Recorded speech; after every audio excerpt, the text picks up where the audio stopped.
ओम भगवते वासुदेवाय नमः। दोस्तों, आज हम आप सभी को पूर्णिमा की संपूर्ण कथा का स्मरण कराने जा रहे हैं। कृपया करके आप सभी इस कथा का ध्यान पूर्वक स्मरण कीजिएगा, जिससे कि आप सभी को इस कथा का पुण्य फल प्राप्त हो सके। आइए कथा प्रारंभ करते हैं। पूर्णिमा तिथि का हिंदू धर्म में विशेष महत्व है।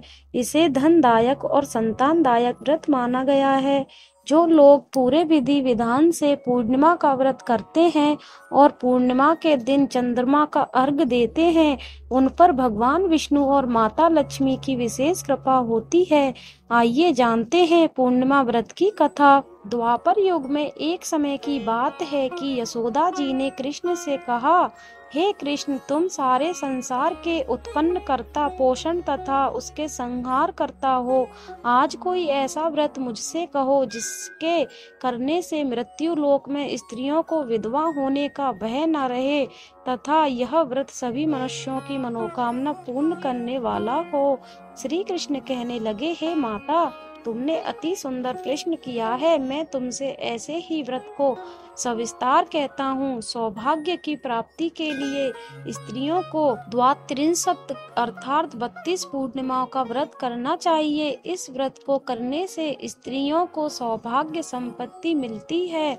यह व्रत अचल सौभाग्य को देने वाला और भगवान शंकर के प्रति मनुष्य मात्र भक्ति को बढ़ाने वाला है।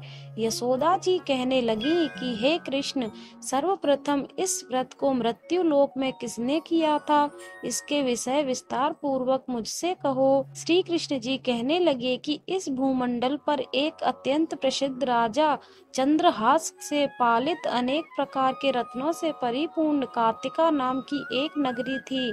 वहाँ धनेश्वर नाम का एक ब्राह्मण था और इसकी स्त्री अति सुशील रूपवती थी। दोनों ही उस नगरी में बड़े प्रेम से साथ रहते थे। घर में धन धान्य आदि की कोई कमी नहीं थी। उनको एक बड़ा दुख था, उनके कोई संतान नहीं थी, जिस वजह से वह बहुत दुखी रहते थे। एक दिन एक बड़ा तपस्वी योगी उस नगरी में आया। वह योगी बाकी सभी घरों से भिक्षा मांगकर भोजन किया करता था, लेकिन उस ब्राह्मण के घर से भिक्षा नहीं मांगा करता था। एक दिन योगी गंगा किनारे भिक्षा मांगकर प्रेम पूर्वक खा रहा था कि धनेश्वर ने योगी को यह सब करते देख लिया।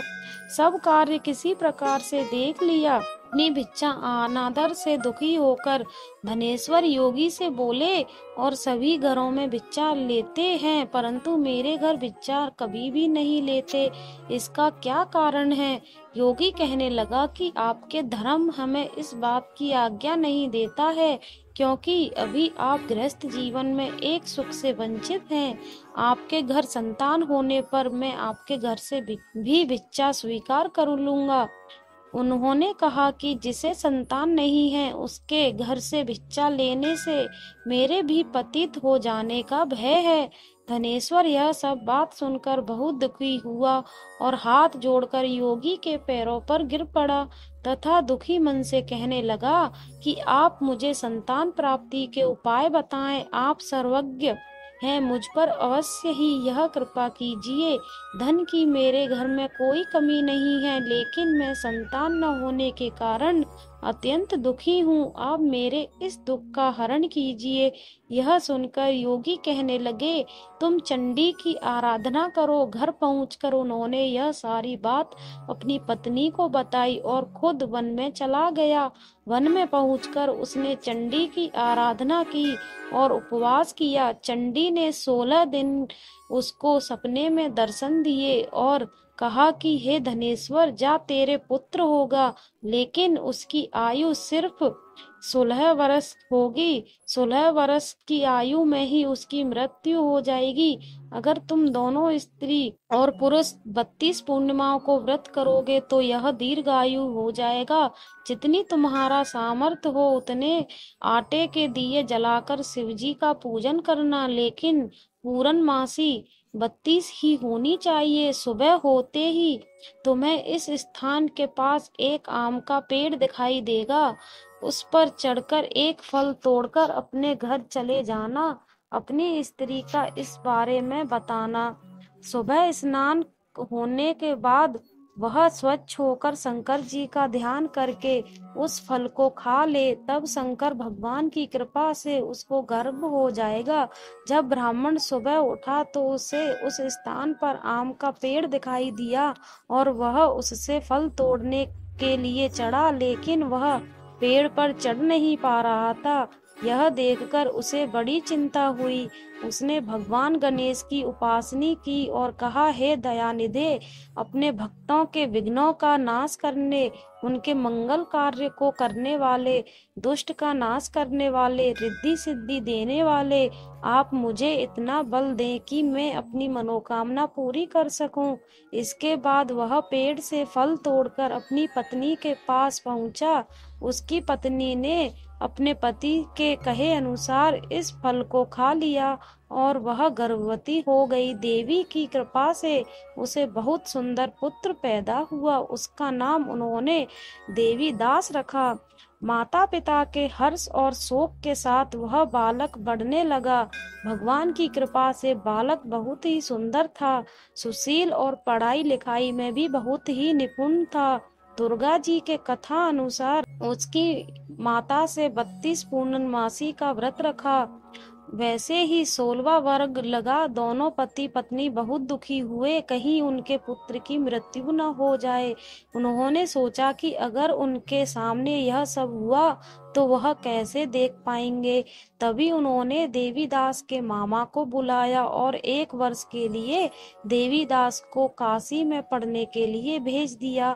1 वर्ष के बाद उसे वापस लेकर आ जाने के लिए कहा। देवीदास अपने माता पिता के साथ एक घोड़े पर सवार होकर चल दिया। उसके मामा को भी यह बात नहीं पता थी। दोनों पति पत्नी से 32 पूर्णमासी का व्रत पूरा किया।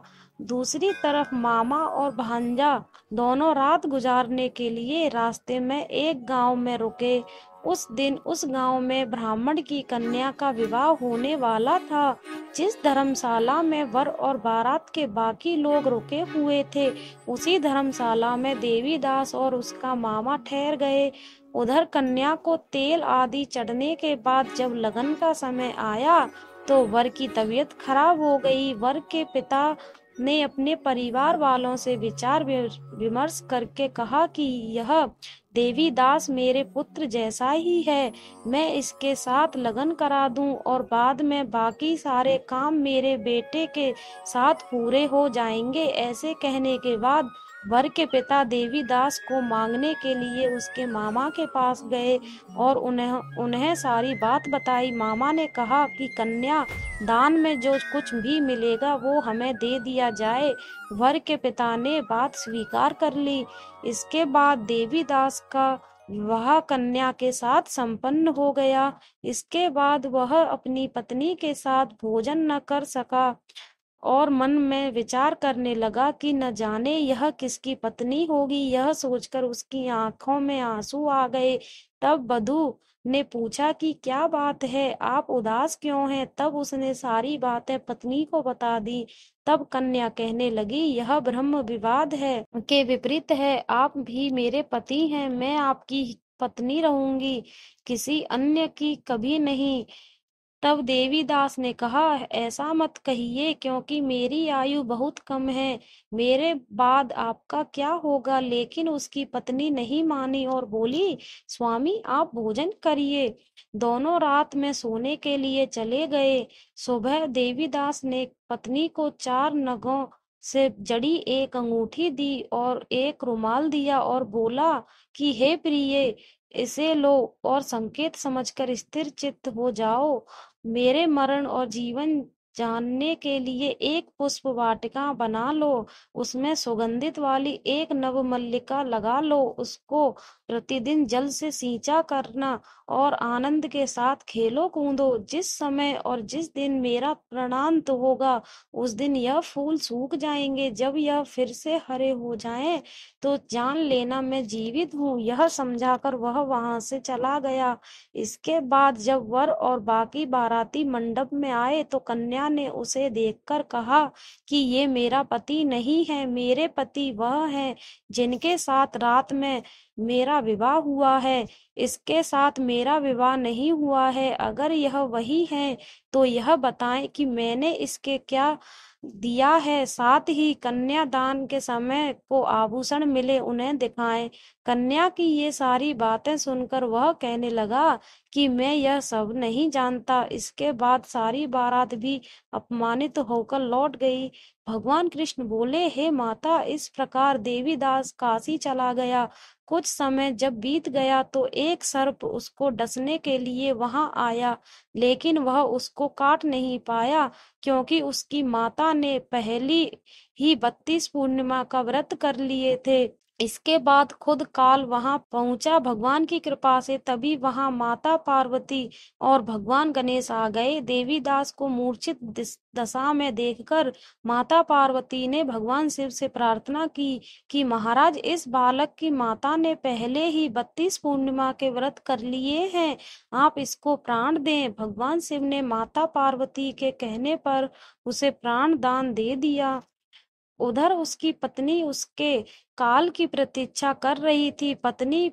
उसकी पत्नी ने जाकर देखा कि पुष्प और पत्र दोनों ही नहीं हैं, तो उसको बहुत आश्चर्य हुआ। और जब उसने देखा कि पुष्प वाटिका फिर से हरी हो गई हो, तो वह समझ गई कि उसका पति जिंदा हो गया है। इसके बाद वह बहुत ही प्रसन्न होकर अपने पिता से कहने लगी कि मेरे पति जीवित हैं, उनको ढूंढिए।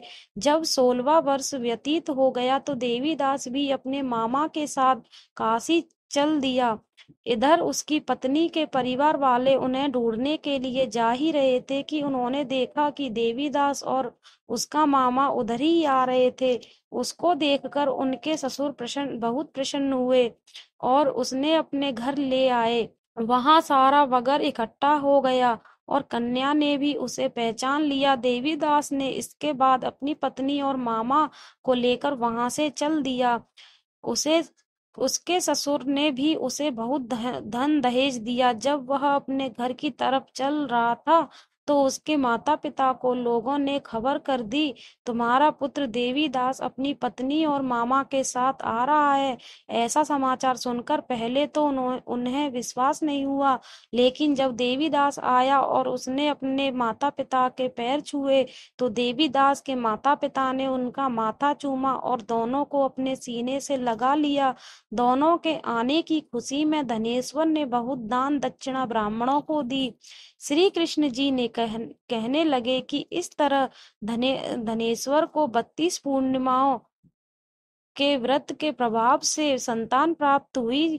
जो स्त्रियों इस व्रत को करती हैं वह जन्म जन्मांतरों तक वैद्य का दुख नहीं भोगती और सदैव सौभाग्यवती रहती हैं। यह मेरा वचन है। यह व्रत संतान देने वाला है और सभी मनोकामनाओं को पूरा करने वाला है।